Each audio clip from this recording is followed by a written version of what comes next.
You know, if you take people, and I've told you this, and you expose them voluntarily to things that they are avoiding and are afraid of, you know, that they know they need to overcome in order to meet their goals, their self-defined goals.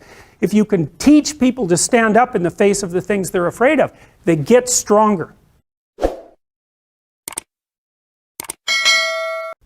And you don't know what the upper limits to that are, because you might ask yourself, like, if for 10 years, if you didn't avoid doing what you knew you needed to do, by your own definitions, right, within the value structure that you've created to the degree that you've done that, what would you be like?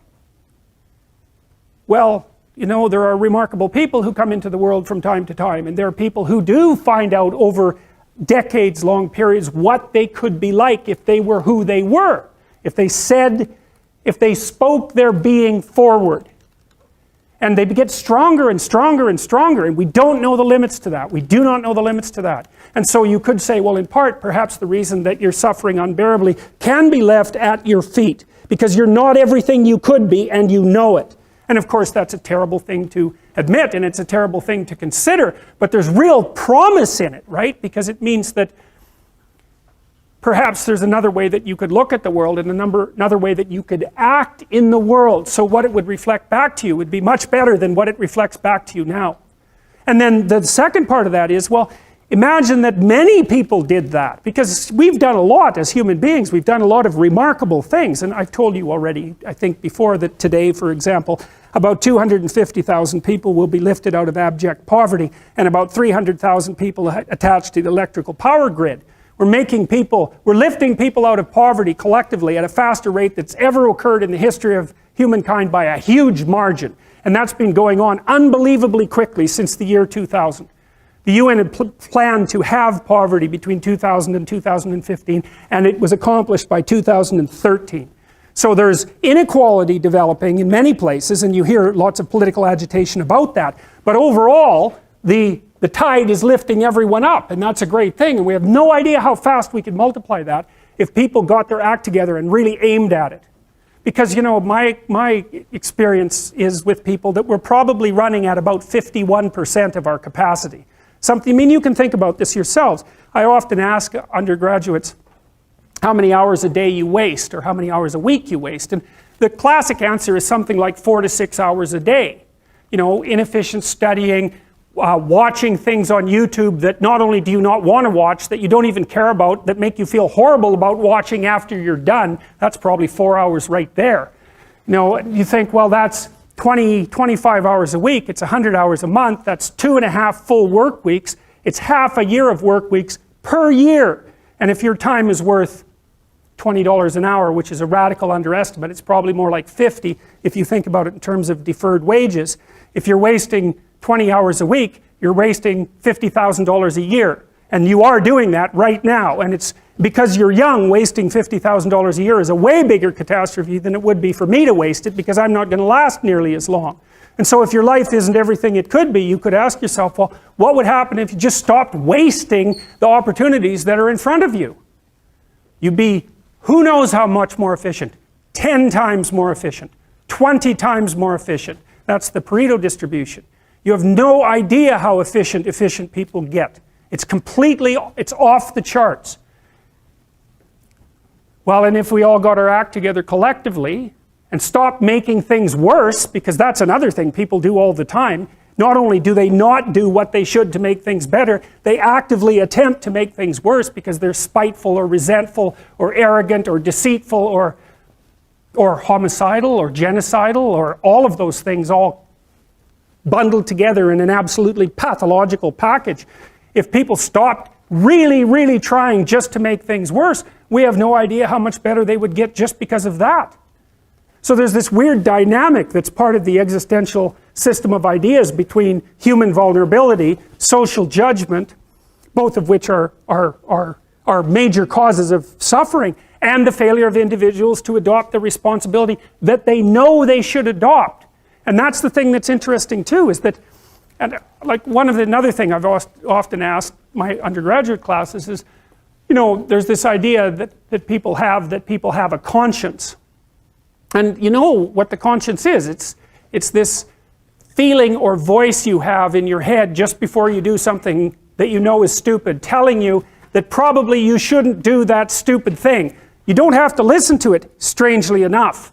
But you go ahead and do it anyways, and then, of course, exactly what the conscience told you was going to happen inevitably happens, so that you feel even stupider about it than you would if it happened by accident. Because you know, I knew this was going to happen, I got a warning it was going to happen, and I went and did it anyways. And the funny thing too is that that conscience operates within people, and we really don't understand what the hell that is.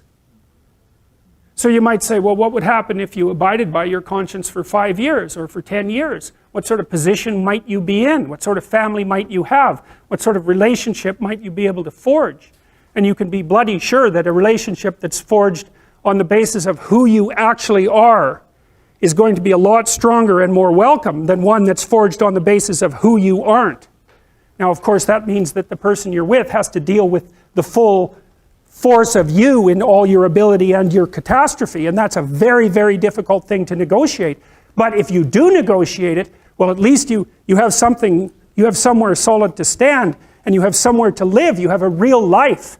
And it's a great basis upon which to bring children into the world, for example, because you can have an actual relationship with them instead of torturing them half to death, which is what happens in a tremendously large minority of cases. Well, it's more than that too, because, and this is what I'll close with, and this is why I wanted to introduce Solzhenitsyn's writings to you. You see, because it isn't merely that your fate depends on whether or not you get your act together and to what degree you decide that you're going to live out your own genuine being. It isn't only your fate, it's the fate of everyone that you're networked with.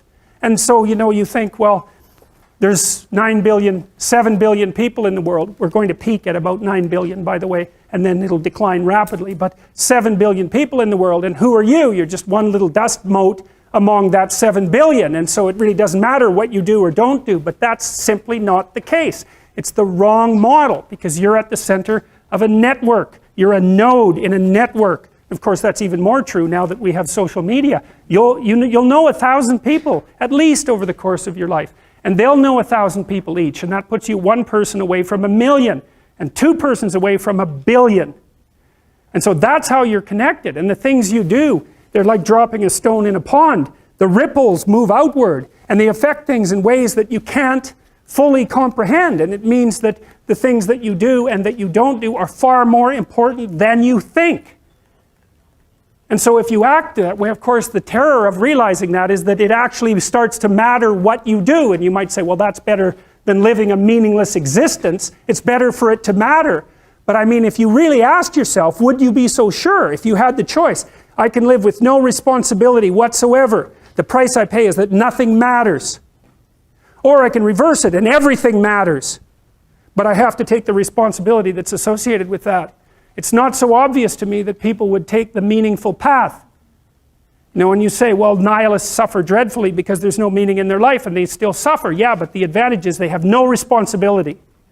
So that's the payoff, and I actually think that's the motivation. Say, well, I can't help being nihilistic. All my belief systems have collapsed. It's like, yeah, maybe.